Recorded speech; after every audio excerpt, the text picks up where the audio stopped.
You're watching Public Comment every Thursdays at 8 a.m. the live stream. Detroit is different and Bridge Detroit. Local politics of Detroit.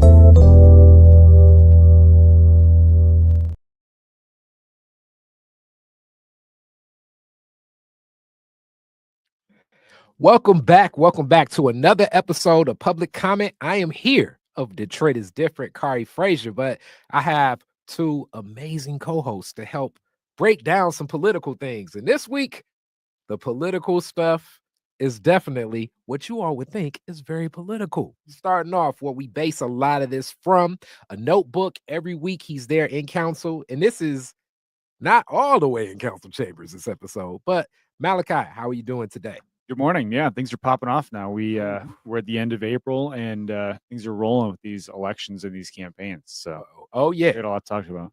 Oh, most definitely, and it's one big one here. But also, we own everything. Tamesa, how are you today? Good morning. I'm doing great because today is my birthday. Oh man! Yes, I am very much looking forward to celebrating. But also too, in honor of the fact that the filing. Wait a minute, you've had that at your disposal the whole time? I mean, why have we not been using this? But anyway, the show for like 2 years. You've never done that.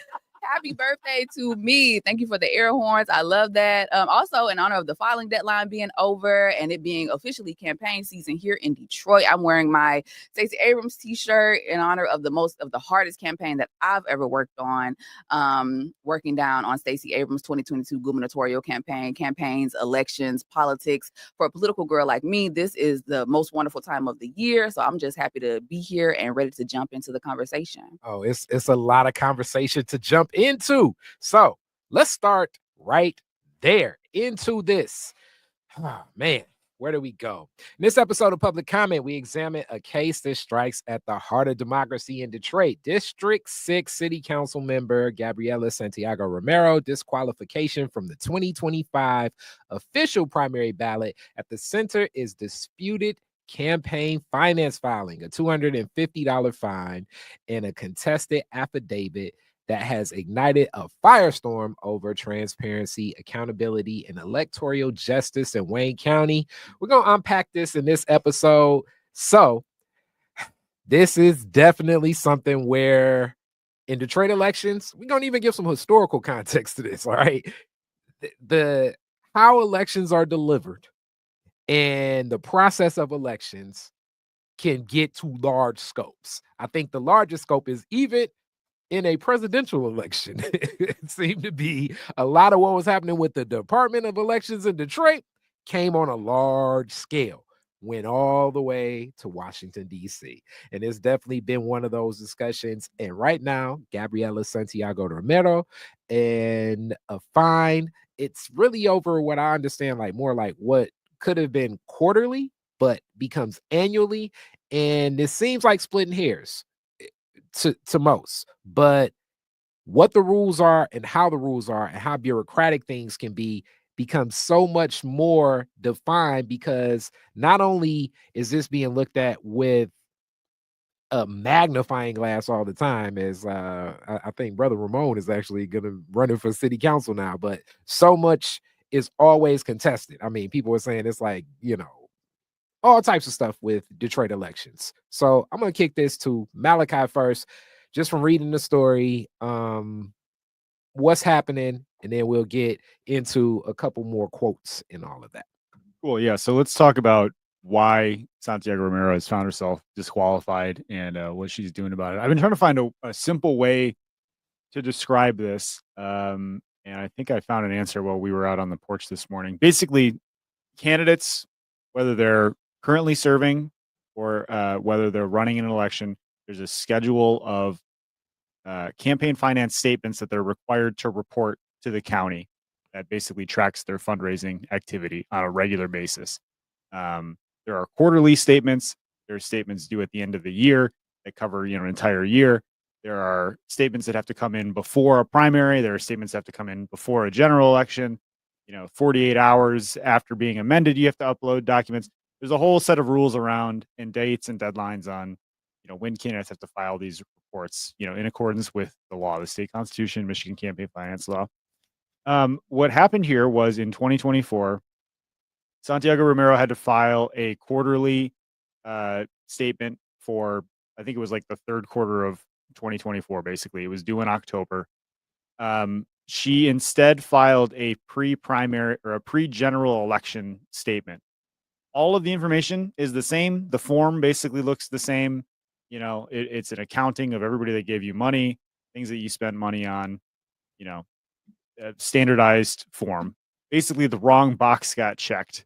And so instead of a general statement, she turned in I'm sorry. See, even I'm getting instead of the quarterly statement, the general statement was turned in, and that is where. Yeah. So because of that, the clerk said, "Hey, you're late on filing a quarterly statement. You're going to have to pay a fee for every day that, you know, this goes on that you haven't turned something in." Her office realizes their mistake. Oh my gosh, we put it in the wrong box. So they amend that report and file it again. Unfortunately, they made the same mistake twice. They didn't fix the wrong checkmark, so they had to then file it a third time. The crux of the issue is the clerk does not acknowledge Santiago-Romero's campaign as turning in a quarterly statement until the second one that they turned in, which was after the deadline and after a fee had been charged to them. Santiago-Romero says, "You should have taken my original filing, which came in on time. I just put it in the wrong box." But the clerk says, because it was in the wrong box, we never got the filing that we need. Therefore, it's late. Therefore, you have to pay a fee. Why is all this important? Because for $250, a $250 mistake, Santiago-Romero has been kicked off the ballot because she had this fee, this $250 fine for turning in the wrong form at the wrong time, you know, according to the clerk. When you sign an affidavit and you turn in your signatures and you say, "I'm officially going to be a candidate," they ask you, "Do you have any outstanding fees? Have you followed the campaign finance rules? Are you good to go?" And she signed that apparently not knowing that she had this fine. I mean, she basically, I don't know the correct terminology for this, but she basically, you know, falsified or made a mistake on her affidavit. That's the argument being raised by the clerk is definitely the quote right here. "It is the responsibility of each candidate or candidate committee to ensure that all required campaign documents are filed timely and any outstanding campaign finance fees are fully paid in accordance with Michigan law." That's Special Assistant to the Wayne County Clerk, Dorian Tyus, that gave that statement. And the Wayne County Clerk oversees campaign finance compliance, manages election documentation, and enforces deadlines. Missteps can disqualify candidates, even incumbents, and that is what's happening here. And as I say, this has historical context. But even before we get to historical context, Tamesa has experience in campaigns. I just know as a person that has given to a lot of campaigns, and hence there are even like when you give to campaigns, it's not like, oh, you can just cash app the candidate or you can just send a PayPal or even just give cash. You know, what you do, where you live, all of this stuff I know plays a role just from knowing so many years that it's like, oh, you can't just give that type of check and you got to give where you work and all of this stuff.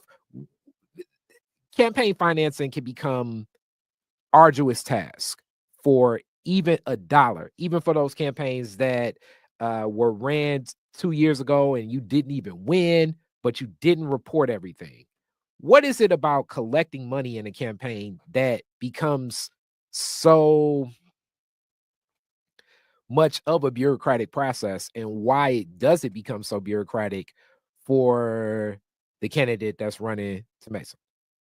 Yeah, that's a great question. So for me, my experiences on campaigns have not been in the finance realm, but of course, being on campaigns, you can't escape campaign finance, right? You have to not if you're an operative like I was and you're working on creating motion and creating events and things of that nature, you don't do as much of the disclosure work. But for the candidate and for the candidate's finance team and for the campaign manager, they have to manage all of the donations that they get, all of the forms that have to be turned in, because this is essentially a public activity that you're doing. You're asking people for money so that you can run a campaign, so that you can get into a public office, right? And so when things are happening before the public, when you are claiming to be a person who's who's trying to run for political office and be before the public, then there's always going to be laws involved. There's always going to be reporting that's involved. And there's going to be deadlines. There's going to be filing forms. Even when I was a lobbyist, so before I worked on Stacey Abrams' campaign, I was a lobbyist, and we had to turn in disclosures. We had to turn in forms. We had to, if we turned in our form late, we had to pay a late fee.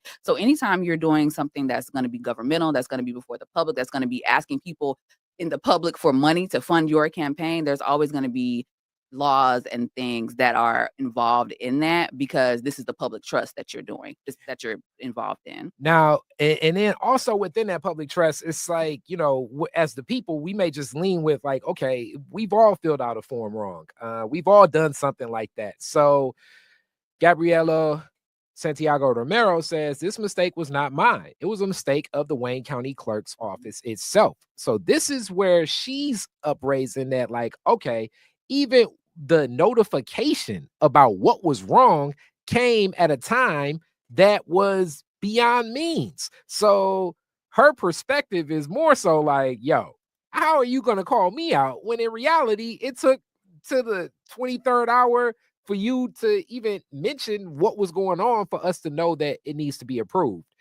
And now we get into a lot of the bureaucracy in this, because it's left with her off the official primary ballot for District 6 of Detroit City Council coming up for the 2025 election. Malachi, can you give like some more perspective of Gabriela's office and its perspective on this? Yeah, I mean, they're frustrated and I think a little embarrassed and frustrated and mad and frustrated. They are trying to, they're talking about litigation basically, and trying to find a way to challenge this in the courts and stay on the ballot and still run, as an official candidate. And if that doesn't happen, then she's prepared to run as a write-in, which I think is pretty interesting because I thought that the D6 race would have been one of the more competitive or interesting ones to watch, with State Rep Tyrone Carter running against her. And some folks had thought, maybe she was going to have her money or have a run for her money. Regardless of this happening, running as a write-in would be, difficult and not what they had planned on. But I think it's really interesting, the strategy of publicly blaming the clerk and arguing that the clerk made a mistake, not the campaign, and kind of absolving themselves of some of the responsibility in this situation, and also kind of making it a larger. She called it undemocratic, that the clerk would disqualify her from the ticket. She rallied supporters to get around her legal effort. So she's making it about kind of broader frustrations that maybe other candidates have had with the clerk's office, and this idea that they're not responsive and they're not, they make mistakes, they're unprofessional, basically. I don't think that's going to land well with people at the county. And I was even kind of getting some messages from clerks in other parts of the state who are looking at this and kind of questioning why she's putting so much blame on the clerk's office, when, as we acknowledged earlier, like ultimately it's on the candidate to know whether they have a fee against them and to know that all of their paperwork is on time. And you pay people on the campaign to make sure that your T's are crossed and your I's are dotted and all that. So there were a couple of mistakes that her campaign made here. I mean, first of all, they filed the form incorrectly and had to amend it. And then they missed this fine, which is a really inconsequential amount of money, like $250. Her campaign has like 13 grand as of the start of this year, and probably has access to more now. So I understand their frustration. I mean, from their perspective, they turned something in on time and there was a very minor mistake, and that ballooned into something that has the potential to torpedo her re-election bid. But also, I think there's a lot of folks in the campaign finance world that are just unsympathetic to campaigns that make mistakes, and the rules are the rules, and these are very rigid for a reason. Yeah. I don't know. I mean, we were talking before, like the last thing I'll say is I just don't really know like what judges have discretion in this. Like what's her likelihood of, finding relief through the courts and getting back on the ballot. Her campaign is confident that they can do that, but that's what all campaigns would probably say in their situation. So we'll have to see. I would say, I mean, let's go back in time. and it was D7, where a lot of candidates that did not make the ballot were contesting through a judge, and that judge basically threw everybody out. I remember this just from Detroit is Different, and so many candidates that were running, and then they were even saying like, yo, it's COVID-19, how are we over here supposed to collect all these signatures, and you look at these exchanges, the notice of late filing fee, that was uplifted. Friends of Gabriela, Santiago-Romero shared this information, and then also the information from the clerk right So here. that second email that your cursor's on, that's a receipt that the county sent her campaign on the 25th, which was the deadline for the October filing, saying, we have received your campaign finance report. So again, from her perspective, she's like, the county told me that I turned this in on the 25th. Like, why are you charging me a late fee? I think the answer is because it was in the wrong box. And from the county's perspective, she didn't file the correct form. Therefore, the correct form was late, and they assessed the fee based on that. That second email that you showed, I think, was sent on the 8th of November. And that was when their second report was filed. And that's the notice right there. This is a bill. You've been charged a late filing fee as of the 8th. Your correct information is in, but you didn't get it in on time on the 25th. And so I don't know. I guess if I was working on a campaign and I got that, I'm going to go with what the clerk is telling me and not I guess make assumptions or I don't know what happened there. I mean, I don't want to speak for them. But. Yeah, and this is where also just being here in Detroit, I'm gonna uplift some historical times that the election process seemed to be like, okay, what's going on here? But to Mason, you were down in Georgia, so we've seen all types of what the hell in Georgia. What's the response from the people when you already know it's like a system that it's not a lot of trust that exists? What did you see just in, I mean, the shirt you're wearing now, that Stacey Abrams campaign, of the political, hence why we call this political in the first place, and really what impact does that have on voters itself when things like this happen? Ooh, it's tough because it's like, so let's back up for a minute and just consider the fact that most people don't understand campaign finance. They've never worked on a campaign. They don't understand the disclosures, the fees, and all of this stuff.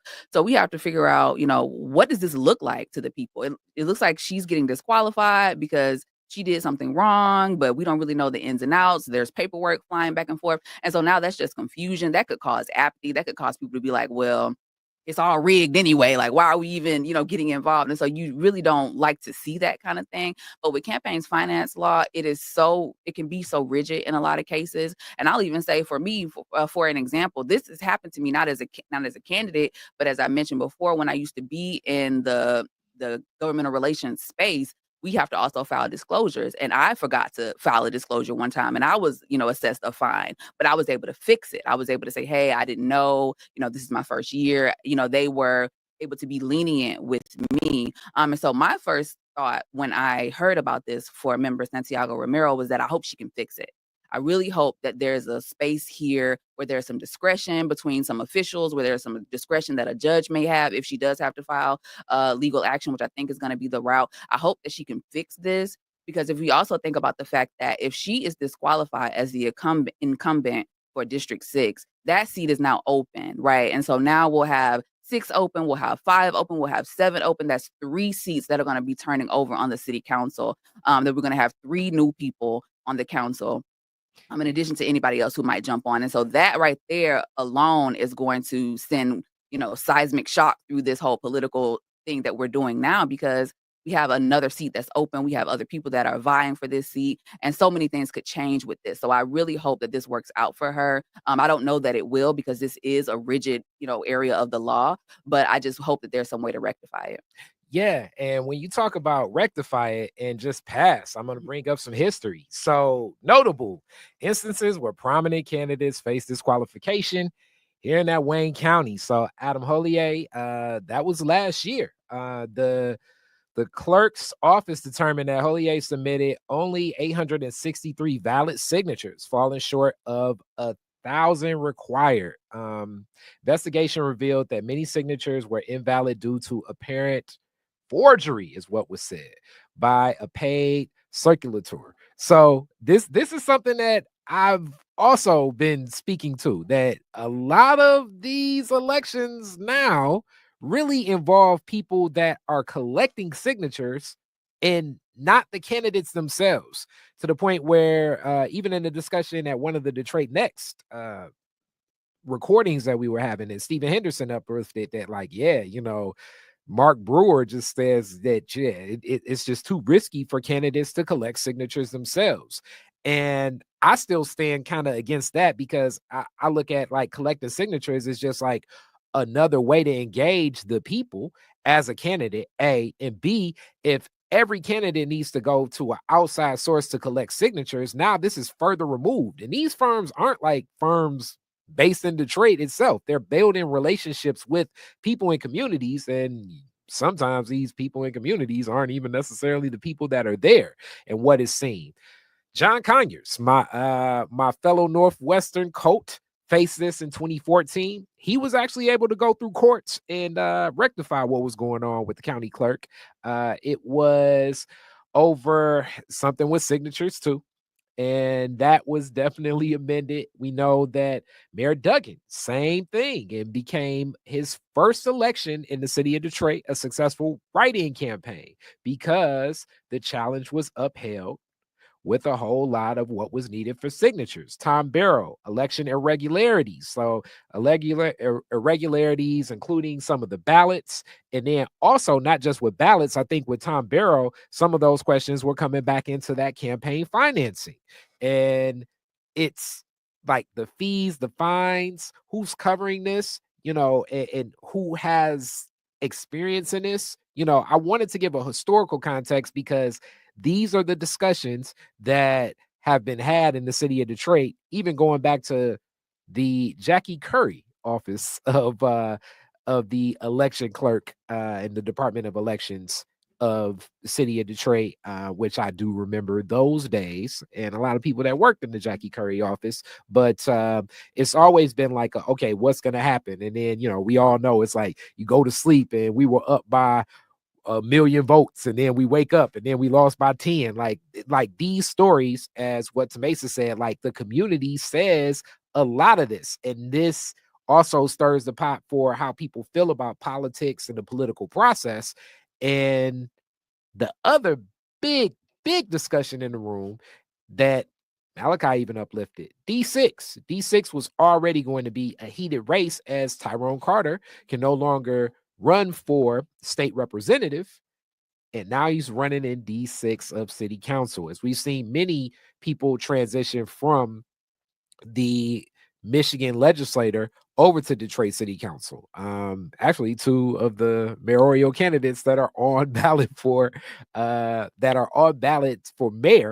that are current city council members, came from the state house. So it's kind of known that state house is limited in terms, but Detroit City Council has no term limit. You can be on Detroit City Council for, I don't know, 100 years if you continue to win. Whereas that's not the case in the state house. And Tyrone Carter right now is looking to transition into the D6 position, which I'm sure that's also a element in this discussion. Not necessarily saying that that Tyrone Carter has influence with the clerk or the clerk's office, but I'm sure the people working on his campaign are right now saying, okay, now open seat opens up a whole lot more opportunity. Malachi, can you talk a little bit about what you were already hearing from that D6 race before this?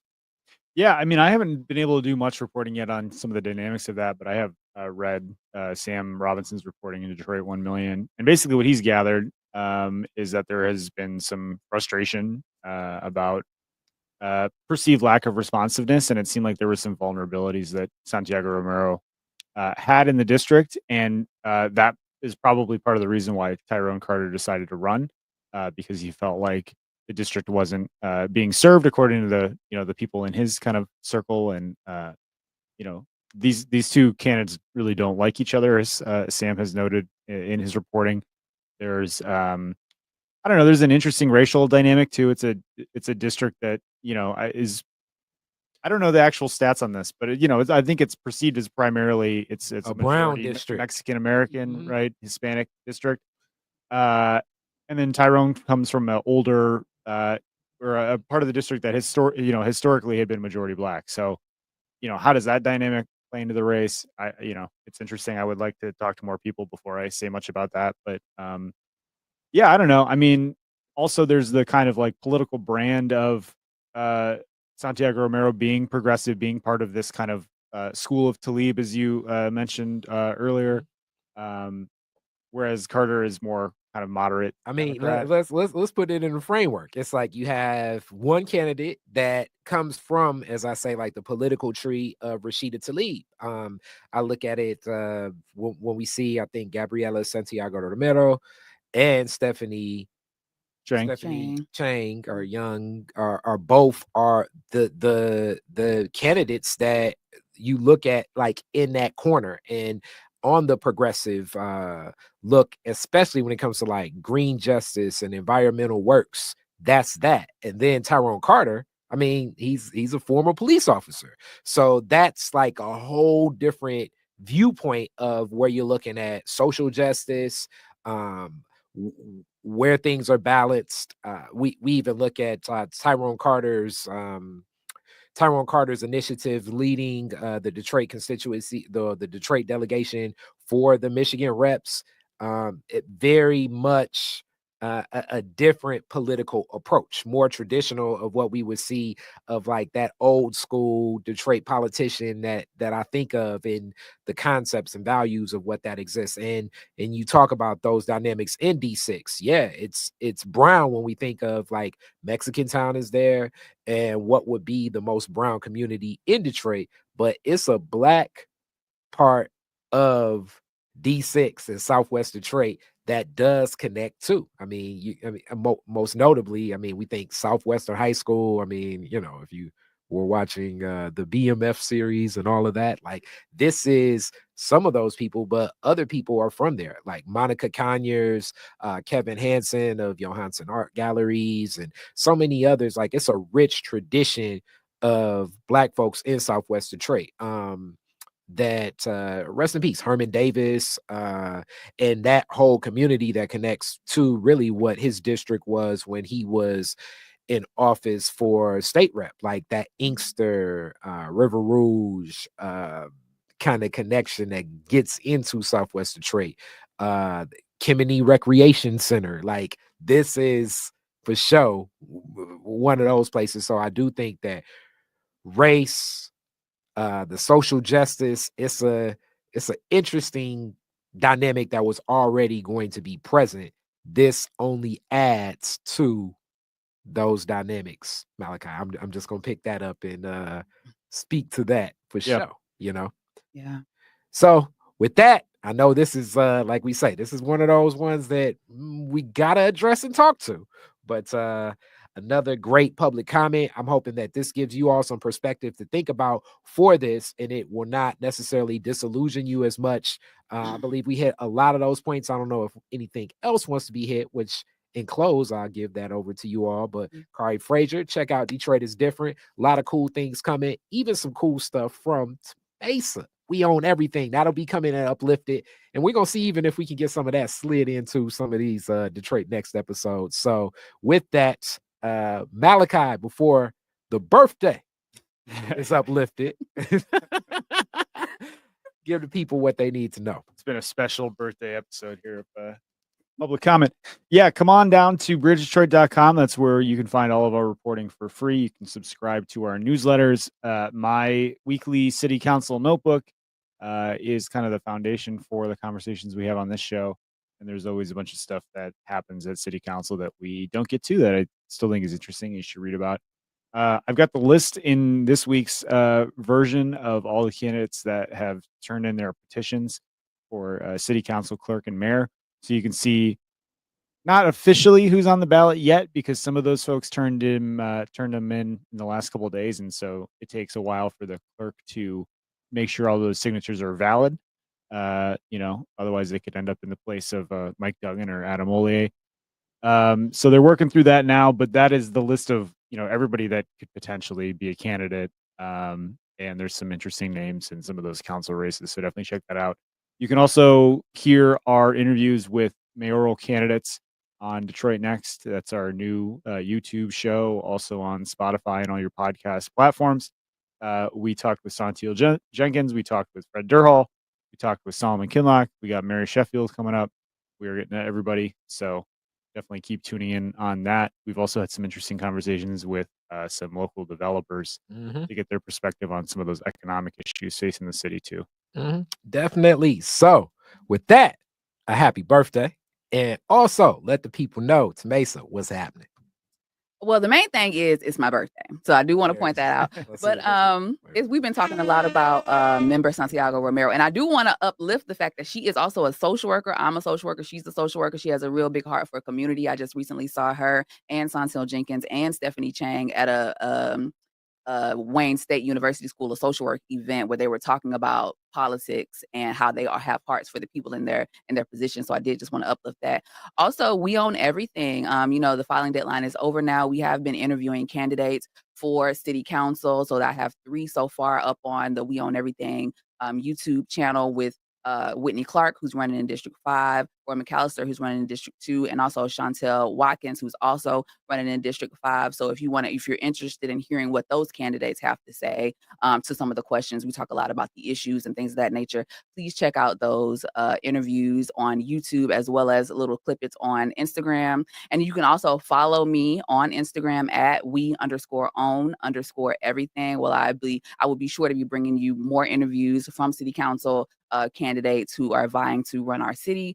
So that's all for me, and I'm gonna celebrate my birthday for the rest of the day.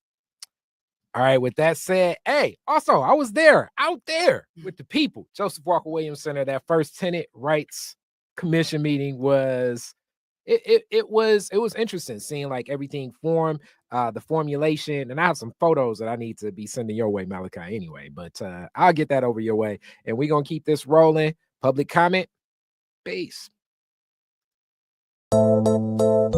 You're watching Public Comment every Thursdays at 8 a.m. the live stream. Detroit is different and Bridge Detroit. Local politics of Detroit.